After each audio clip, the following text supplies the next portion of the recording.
Bonjour tout le monde, me revoici aujourd'hui dans une nouvelle vidéo. J'ai l'impression que ça fait des lustres que je n'ai pas tourné, mais écoutez, on va reprendre aujourd'hui avec un format tout simple, c'est-à-dire un book haul. En général, ça vous plaît bien et j'aime bien moi aussi tourner tout ça. Alors avant de commencer, j'aimerais vous demander un petit service. Voilà, j'ai envie d'essayer de voir si ça fonctionne vraiment, de vous demander de liker cette vidéo, parce que j'ai l'impression que l'algorithme en ce moment avec moi est pas super sympa, que vous ne voyez pas forcément mes vidéos, et pourtant on a de beaux échanges en commentaire, etc. Mais j'ai l'impression que les vues, c'est un petit peu... ça stagne un petit peu. Donc on va essayer ça. Si jamais vous avez envie de me soutenir et de jouer le jeu, n'hésitez pas à laisser un petit pouce en l'air et puis on verra bien ce que ça donne. Donc on passe maintenant au book haul et avec le premier livre que j'ai à vous présenter. Il s'agit donc d'un roman de Sophie Jomain. Ça fait très longtemps que je me suis pas offert un roman de Sophie Jomain. Ici ça s'appelle Le dernier sommeil de l'ours. C'est publié chez Charleston et c'est un roman assez court où on va rencontrer une jeune femme. C'est plutôt une histoire de transmission, je crois, ou en tout cas c'est une histoire un petit peu de mère-fille où l'héroïne en fait retourne dans son Alaska natal et va essayer de renouer avec une mère avec qui elle ne s'est jamais vraiment entendue plus que ça, et donc je crois que ça va être un petit peu leur histoire à toutes les deux. En tout cas, j'ai très envie de le lire. Ensuite, on a ici Une soupe à la grenade de Marsha Meran. Je l'ai acheté d'occasion, celui-ci, j'en ai entendu parler sur Instagram, je l'ai vu passer. C'est publié aux éditions Piquier, et c'est vrai qu'en ce moment, j'aime beaucoup les éditions Piquier. J'ai lu 2 romans de chez eux, 2 romans japonais. Ici, c'est pas un roman japonais, c'est un roman qui est traduit de l'anglais, mais qui va nous parler de la culture iranienne, puisqu'on va y suivre des sœurs, je crois qu'elles sont 3, voilà, elles sont 3 sœurs, qui emménagent dans un petit village en Irlande, et qui vont monter ensemble un genre de petit café, et ça a l'air vraiment bien. En tout cas, j'en ai entendu beaucoup de bons échos. Cette fois-ci, c'est un roman japonais que je vous présente, La librairie Morisaki de Satoshi Yagashiwa, publié chez Hauteville avec une jolie petite couverture. Là aussi, on est un petit peu sur l'idée, alors non pas d'un café mais d'une librairie. Moi, ça me fait penser du coup à La papeterie Tsubaki que j'avais beaucoup aimé, et du coup,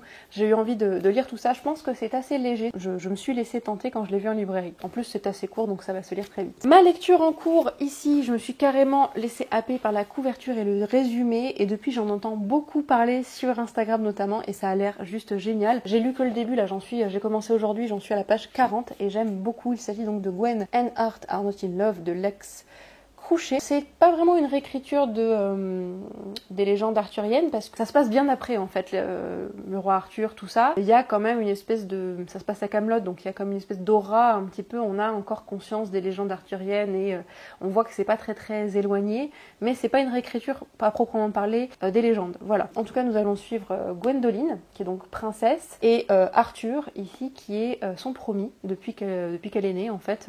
Lui avait 2 ans et leurs parents en fait les ont promis en mariage, sauf que en fait, problème est, ils se détestent, voire même ils se détestent, mais ils aiment quelqu'un d'autre. Enfin, du moins, ils sont intéressés par quelqu'un d'autre, chacun de leur côté. Bien sûr, quand arrive l'échéance en fait de leur mariage, de leur union, les choses vont un petit peu se compliquer. Ça a l'air d'être assez drôle, vraiment. Et en plus, il y a un petit commentaire ici de Alice Osman qui dit simplement « j'adore », donc je crois que c'est totalement fait pour moi. On continue ici avec de la romance, avec le tome 2 et le tome 3 de Rebel University par Alfreda Henwy et Alicia Garnier, publié chez Hugo Roman, une romance universitaire avec l'un des principaux joueurs de l'équipe de hockey de l'université. J'avais déjà commencé à lire le tome 1 avant qu'il paraisse pour faire un petit peu de bêta lecture. J'ai très hâte de continuer et du coup de découvrir les tomes suivants. Voilà, j'ai super hâte de découvrir cette saga. De même que j'ai très envie de lire le dernier bébé de Rose Mia. Mon amie Rose Mia donc a écrit Noël Islands et Turbulence, donc c'est une lecture de Noël. Donc là j'attends tout simplement le Cold Winter Challenge pour pouvoir m'y plonger. Je sais pas vraiment de quoi ça parle. C'est une histoire de Noël qui se passe dans les Highlands et il ne m'en faut pas plus. Je vous ai parlé tout à l'heure, j'ai évoqué La papeterie Tsubaki écrit par Ito Agawa, et donc j'ai tellement aimé son livre que je me suis procuré d'occasion également un petit roman qui s'appelle Le restaurant de l'amour retrouvé. C'est toujours publié chez Piquier dans leur collection poche. Ça me donne assez envie. En tout cas, j'ai tellement aimé La papeterie Tsubaki que j'ai eu vraiment envie de découvrir d'autres de ses romans, et il n'est pas le seul. Alors pour l'instant c'est le seul que j'ai acheté, mais il y en a quelques autres qui me font de l'œil, notamment la suite de la librairie de La papeterie Tsubaki. Rose Mia, encore elle. Ici, je me suis procuré donc un léger malentendu publié chez Hugo Poche. C'était donc son premier roman auto-publié, et donc là il est sorti en poche chez Hugo. C'est plutôt un roman estival, mais j'ai eu quelques déboires pour me le procurer. Il n'était plus disponible, donc j'ai dû attendre quelques temps et c'est vrai que du coup maintenant le temps ne se prête plus forcément à ce genre de lecture, mais moi ça me gêne pas forcément de lire des choses estivales en hiver, donc peut-être que ce sera lu prochainement. Ou peut-être que j'attendrai l'été prochain, on verra. On n'est jamais sûr de rien avec la palle. Alors ici un livre bien de saison, et d'ailleurs il m'a été recommandé par ma libraire, puisque l'autrice habite pas très loin de chez moi en fait, où elle m'en a parlé quand je suis venue faire un petit tour en librairie. Ça s'appelle Noël lutin glacé voisin rôti, publié chez Hugo Poche toujours, et c'est écrit donc par Thalissa Delaunay. Voilà, et comme son nom l'indique, comme le titre l'indique et la couverture, c'est à nouveau une petite romance de Noël.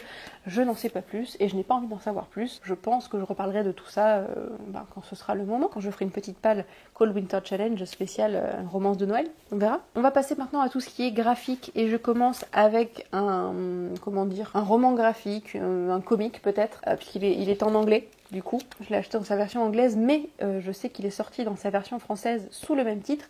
Ça s'appelle Mooncakes, c'est écrit par Wendy, je sais pas du tout comment ça se prononce, Wendy Xu et Susan Walker. Voilà, je l'ai vu passer sur Instagram, je pense. J'ai lu de très très bons échos et quand j'en ai moi-même parlé sur Instagram, j'ai reçu de très bons commentaires par rapport à ce livre-là. Donc normalement ce sera dans mes prochaines lectures, j'ai prévu de le lire cette semaine, mais je sais pas vraiment de quoi ça parle. Je pense que ça parle d'une petite sorcière et d'un loup-garou, d'un lycan, mais je n'en sais pas plus. Ici, j'ai Le secret des bonbons pamplemousse de Camille Monceau et Virginie Blanchet, publié chez Robert Laffont dans la collection Inari. C'est déjà lu. C'est une BD, un roman graphique, où on va suivre une famille. En fait, ça se passe 1 an après la mort du grand-père et on va retrouver un petit peu chaque membre de cette famille et un petit peu comment est-ce qu'ils vivent tout ça et ce qui se passe aussi dans leur vie à ce moment-là. Et donc on a chaque chapitre qui est sous le point de vue d'un personnage différent. Il y a même le point de vue du chat qui est pour ma part mon chapitre préféré de la BD. C'est plutôt tendre, c'est plutôt émouvant, même si effectivement j'ai un petit goût de trop peu et j'ai assez peu accroché au dessin finalement. C'est quand même une histoire assez mignonne. Voilà. Alors ici c'est quelque chose qui a été acheté par mon chéri, mais c'est quelque chose que je lirai très probablement. C'est le livre donc d'Hayao Miyazaki, donc Le voyage de Shuna. Voilà, donc c'est le livre qu'il a écrit avant même de sortir son premier film. C'est pareil, c'est illustré en fait. Je sais pas si c'est vraiment un manga ou je dirais que c'est plus un roman graphique en fait. Je sais pas vraiment comment le qualifier. En tout cas, le livre objet est très joli. Ici j'ai séance Tea Party de Reimena Yi ou Hi, je sais pas comment ça se prononce, un comic ou roman graphique vraiment adorable que j'ai adoré lire vraiment. En plus je l'ai lu quasiment je pense le jour d'Halloween ou la veille, je ne sais plus, mais c'était une lecture parfaite pour cette période-là puisque ça nous parle un petit peu de fantômes, parce que du coup la jeune héroïne est passionnée d'histoires de fantômes, de sorcellerie, de ce genre de choses-là, et en fait elle va décider de créer comme un genre de petit goûter, de petites séances de thé en fait. Je crois que ça s'appelle séance Tea Party, en même temps qu'elle propose, qu'elle fait une séance de spiritisme. Et en fait, elle va rencontrer une jeune fille, ici, en fantôme, qui vit dans sa maison. Et elle va se lier d'amitié avec elle. Et donc, c'est un graphique qui nous parle de l'adolescence, qui nous parle justement de ce passage entre l'enfance et l'adolescence, qui nous parle de plein de choses, en fait, qui nous parle de la vie, simplement. Et c'est juste vraiment adorable. Dernier livre que je vous présente, ce n'est pas un roman graphique, mais c'est plus un petit livre très poétique, un petit guide, on va dire. Ça s'appelle Créer votre carnet de souvenirs à l'aquarelle.